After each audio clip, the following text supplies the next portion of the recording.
വീട് നമുക്ക് അത്യാവശ്യമായ ഒരു ഘടകമാണ്. ഒരു നല്ല വീട് നമുക്കെല്ലാവർക്കും ആവശ്യമാണ്. അതിലെല്ലാ സൗകര്യങ്ങളും ഉണ്ടായിരിക്കണം. പണം പ്രതാപമൊക്കെ കാണിക്കാൻ വേണ്ടിയിട്ട് ചില ആളുകൾ വലിയ വീടുകൾ പണിയും. ഇപ്പോൾ നമ്മൾ ഈ ഫോട്ടോയിൽ കാണുന്നത് ഒരുപാട് പേർക്ക് ഇപ്രകാരമുള്ള വീടുകൾ ബാധ്യതയായിട്ടിരിക്കുകയാണെന്നാണ് പറയുന്നത്. ഇപ്പോൾ കഴിഞ്ഞ ദിവസം കാനഡയിലുള്ള കുറേ മലയാളികളെക്കുറിച്ച് ഒരു ഫീച്ചർ ഉണ്ടായിരുന്നു. നമ്മുടെ നാട്ടിൽ ഒരുപാട് ആളുകൾ കാനഡയിൽ താമസിക്കുന്നുണ്ട്, യു കെയിൽ താമസിക്കുന്നുണ്ട്, ഇസ്രായേലിൽ അമേരിക്കയിലൊക്കെ താമസിക്കുന്നുണ്ട്, സ്വിറ്റ്സർലൻഡിൽ താമസിക്കുന്നുണ്ട്. അങ്ങനെ ജോലി കിട്ടാൻ സാധ്യതയുള്ള രാജ്യങ്ങൾ എവിടെയാണോ അവിടെ എല്ലാം പോകുന്നുണ്ട്. പക്ഷേ അവിടെ ഒന്നും ഈ പറയുന്ന പോലെ സമ്പാദ്യമൊന്നുമില്ല.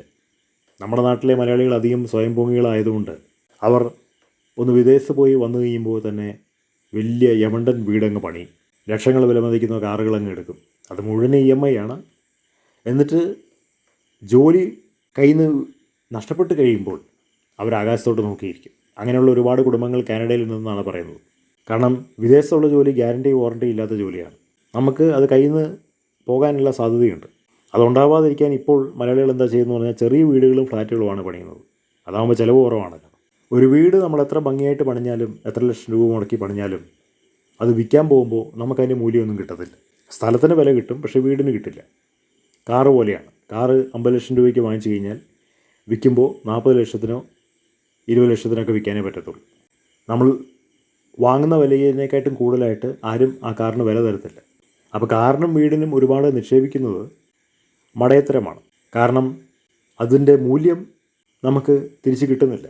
പിന്നെ നാട്ടുകാരെ കാണിക്കാൻ നമുക്കത് കൊണ്ടു നടക്കാമെന്നുള്ളതല്ലാതെ അതുകൊണ്ടൊരു പ്രയോജനമില്ല.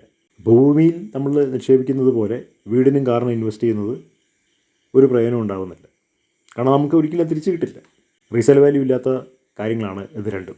ഒരുപാട് മലയാളികൾ ഇപ്രകാരം ആഡംബര വീടും കാറൊക്കെ വാങ്ങിച്ചിട്ട് ഇപ്പോൾ പൊട്ടിപ്പൊളിഞ്ഞ് വളരെ മാനസിക പിരിമുറുക്കവും ഉണ്ടായിട്ട് ജീവിക്കുകയാണ്.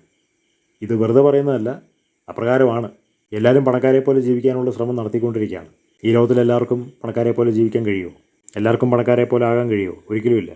നമുക്ക് തോന്നും അങ്ങനെയൊക്കെ ജീവിക്കാൻ പറ്റുമെന്ന്. പക്ഷേ ഇറങ്ങിത്തിരിക്കുമ്പോഴേ അറിയുന്നത് അത് വലിയ പരാജയമാണ്.